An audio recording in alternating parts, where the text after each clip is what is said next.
Ang pinakamataas, pagpuri, pagluhati at pagsamba ay para sa ating pinakamamahal na Panginoong Diyos po lamang.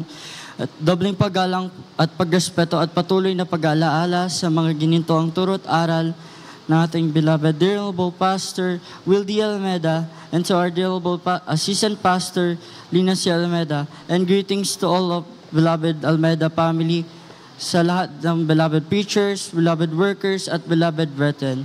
Mga minamahal, patotoo lang po, way back then, na bago po ako nakilala sa ating pinakamamahal na Panginoon Jesus, nandiyan na, isa po akong batang palasagot at basagulero, mga minamahal.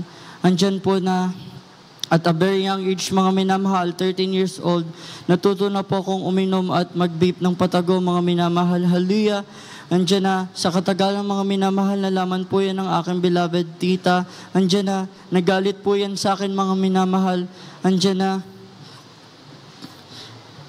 nasaktan po ako niyan mga minamahal at madaming sasakit na salitang nasabi mga minamahal. Andiyan na, hindi na po ako nakapagtiis mga minamahal at nagdilim po ang aking paningin. Hallelujah! Andiyan po mga minamahal na nung nalaman po yan ng aking beloved lola na nasaktan ko po ang aking beloved tita. Andiyan na umiyak po yan sa akin mga minamahal. Andiyan na sinabi niya po sa akin na hindi daw po ba ako napapagod at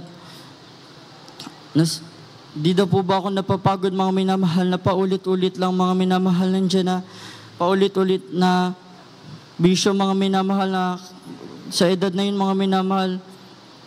Natuto na akong uminom na dapat nag-aaral lamang po ako mga minamahal. Andyan po mga minamahal na nadurog po ang aking puso dahil naawa naman po ako sa aking beloved lola na siya din naman po ang nag-alaga sa akin mula bata ako mga minamahal. Andyan na nag-decide po ako magbago mga minamahal. Andyan na ilang weeks pa lamang po mga minamahal, bumabalik din po ako sa aking bisyo mga minamahal. Ganun din po mga minamahal na nag-decide po ako dumalo ng different Christian churches mga minamahal. Nakailang congregations na po akong dinaluhan mga minamahal. Ngunit mula po doon ang nakapagbago sa akin mga minamahal. Diyan na ilang months, years lang po mga minamahal. Diyan na bumabalik din po ako sa dating ako mga minamahal. Diyan na one time mga minamahal na pagod na po ako. Andiyan na napatanong po ako sa ating pinakamamahal na Panginoon Jesus kung ang tunay na gawain. Hallelujah! Andiyan mga minamahal sa katagalan. May isang taga Jesus Miracle Crusade ang nag-share sa akin mga minamahal. Andiyan po na, di na po ako nagdalawang isip mga minamahal. Sumama na po ako nun mga minamahal. Holy Supper po nun mga minamahal. Andiyan na, kakadating ko lamang po mga minamahal. Andiyan na, apakagaan ang aking pakiramdam. Hallelujah. Yes, andiyan amen. na. Hallelujah. Umiyak po ako mga minamahal. Di ko po alam na yun po palang banal na presensya ng ating pinakamamahal na po yung Jesus. Hallelujah. Andiyan na. Napakasarap sa piling ng mga minamahal. Diyan sa katagalan ng aking pagdalo mga minamahal. Andiyan na, hindi ko na po namalaya na pinago na po ako ng ating pinakamamahal na po yung Yes, Jesus. amen. Hallelujah. Andiyan na, nagkaroon po ako ng desire mga minamahal na magpagamit sa ating pinakamamahal na po yung Jesus bilang isang youth worker mga minamahal. Andiyan na, nagkaroon din po ako ng desire na mag-volunteers po sa mga event po sa main church, mga minamahal. Andiyan na, akala ko po na madali lang po yun mga minamahal. Hallelujah. Andiyan na, di po pala madali ang mag-volunteer mga minamahal. Di po pala basta-basta yun mga minamahal. Andiyan na, dito pa lamang po mga minamahal. Andiyan na, sumuko na po ang aking katawan mga minamahal. Andiyan na, nagkaroon po ako ng sakit mga minamahal. Akala ko po hindi po ako makakadalo sa mismong event yun mga minamahal. Andiyan na, nanalangin po ako sa ating pinakamamahal na po Jesus at nagsisi mga minamahal. Andiyan na, the next day, the day po ng event mga minamahal, nandiyan na, parang nagdahilan lamang po ako mga minamahal. Yes, amen. Hallelujah. Andiyan na, pasalamat po ako sa ating pinakamamahal na po Jesus. Blessed birthday po ng ating dear honorable Pastor Will D. Almeda. Nandiyan mga minamahal na gusto ko pong dumalo mga minamahal, ngunit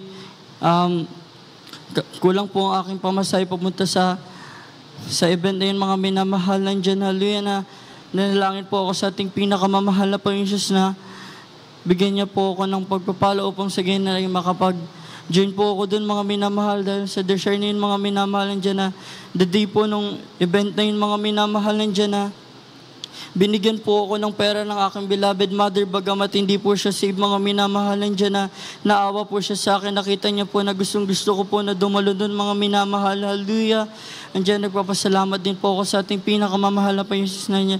Bagamat unbelievers nga po ang aking family, mga minamahal. Nandiyan na inuusig po nila ako, mga minamahal, na ayaw na po nila akong padaluhin. Hallelujah. Nandiyan na overnight service po nun, mga minamahal. Tumatakas po ako, mga minamahal. Dinadala ko po yung uniform ko, mga minamahal, nilalagay ko po yan sa bag para lamang makadalo po ako, mga minamahal. Nandiyan na pagdating ko po sa bahay, mga minamahal, nandiyan na hindi po sila nagagalit sa akin, mga minamahal, sa katagalan. Yes, sa katagalan, mga amen. minamahal, nandiyan na nauna, mga minamahal, nandiyan na gusto ko pong isama ang aking beloved mother, mga minamahal. Ngunit nandiyan po na inusig lamang po ako ng aking beloved family ulit, mga minamahal. Nandiyan na salamat po ako sa ating pinakamamahal na Panginoon Jesus, na dyan di man po karapat dapat, mga minamahal, na ako'y ginagawin niya sa kanyang banal lubasan. Kaya lahat ng purihan at salamat ay sa ating pinakamamahal na Panginoon Jesus po lamang. Amen. Amen.